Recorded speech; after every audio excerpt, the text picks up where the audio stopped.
ব্রেডটা দারুণ খেতে হয়েছে। এবার ব্রেডটাকে ভালো করে লিকুইডের সঙ্গে ভিজিয়ে নিতে হবে। গুড মর্নিং, কেমন আছো তোমরা সবাই? আশা করছি সবাই খুব ভালো আছো।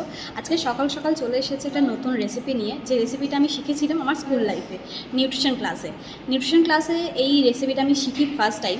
তো ভাবলাম তোমাদের সঙ্গে আজকে রেসিপিটা ট্রাই করব। এই ব্রেড দিয়ে এই যে ব্রেকফাস্টটা আমি বানাবো, এই ব্রেকফাস্টটা কিন্তু তোমরা চাইলে তোমাদের বাচ্চাদের স্কুলের টিফিন হিসেবেও কিন্তু ব্যবহার করতে পারো, অথবা আমার মতো নিজেও বানিয়ে নিজেও খেতে পারো সকালবেলাতে। তো চলো ব্রেড দিয়ে এই স্পেশাল রেসিপিটা তোমাদের সঙ্গে আজকে শেয়ার করে দিই। ভিডিওটা শেষ অবধি দেখতে থাকো, অবশ্যই উপকারী হবে। সবার ফার্স্ট এখানে নিয়ে তোমরা কিছুটা পরিমাণে দুধ, এটা কিন্তু ফুটিয়ে রাখা ছিল, তো ফুটিয়ে রাখা দুধটাই আমি এখানে নিয়েছি। এরপর আমি নিয়ে নেব কিছুটা পরিমাণে চিনি। এই চিনিটাকেই দুধের সঙ্গেই আমি পুরো মিশিয়ে দেব। তারপর এখানে দিয়ে দিতে হবে একটা ডিম। এখানে আমরা যেহেতু দুজন খাবো, তাই আমরা এখানে দুটো ডিম ইউজ করে নেব। তোমরা যতজন মানুষ থাকবে সেই অনুযায়ী ডিমটা তোমরা ব্যবহার করে নিও। তো এখানে দুটো ডিম আমরা এখানে ব্যবহার করে নিচ্ছি। এবার এটাকেও আমরা কি করব, ভালো করে মিক্স করব। এখানে চিনিটা মিক্স হয়ে গেছে, চিনিটা মিক্স করার পরে কিন্তু আমি ডিমটা দিয়েছি। ডিমটা দিয়ে দেওয়ার পরও কিন্তু ভালো করে এখানে মিক্স করে নিতে হবে। পরিমাণে এখানে দিয়ে দেব স্বাদ মতো নুন। নুনটা দিয়ে দেওয়ার পরও নুনটা ভালো করে এখানে মিক্স করে নেব। ডিমটা অলরেডি মিক্স হয়ে গেছে আমার, তো এখানে নুনটা জাস্ট একটু মিক্স করে নেব। এখানে ফ্রাইং প্যানটা বসিয়ে দিয়েছি, এর মধ্যে আছে হচ্ছে রিফাইন অয়েল। আমরা রিফাইন তেলে ব্যবহার করছি ভাজবো বলে। আর এখানে আছে লিকুইডটা। এবার ব্রেডগুলো নিয়ে কি করতে হয় সেটাই তোমাদের সঙ্গে শেয়ার করবো, চলো দেখতে থাকো।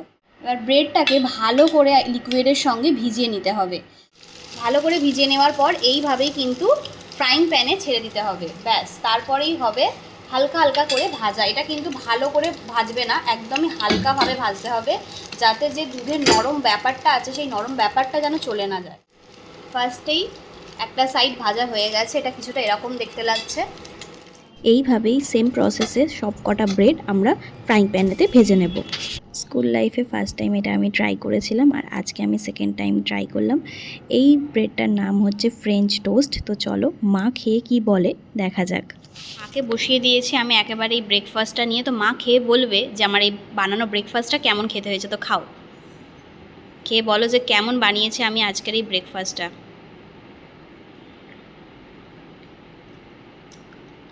কেমন টেস্ট, কেমন কীরকম ফ্লেভার লাগছে একটু বলো সবাইকে। ডিমের ফ্লেভারটা আসছে, দুধেরটাও আসছে। আর কতটা নরম হয়েছে সেটা বলো। প্রচুর নরম হয়েছে, প্রচুর হয়েছে। প্রচুর পরিমাণে নরম হয়েছে ব্রেডগুলো।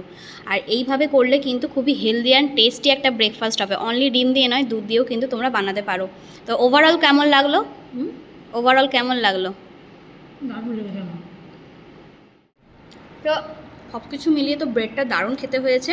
তোমরা অবশ্যই কিন্তু একবার ট্রাই করার কেমন লাগলো আমাকে কিন্তু কমেন্ট বক্সে জানাতে একদম ভুলবে না। তো চলো ভিডিওটা এখানে এন্ড করা যাক, দেখা হচ্ছে তোমাদের সঙ্গে আবার একটা নেক্সট ভিডিওতে। এই ভিডিওটা লাইক কমেন্ট শেয়ার করতে কিন্তু একদম ভুলবে না। আর অবশ্যই এরকম ধরনের আরও ইন্টারেস্টিং ভিডিও পাওয়ার জন্য আমার চ্যানেলটাকে ফলো করতে একদম ভুলবে না। টাটা।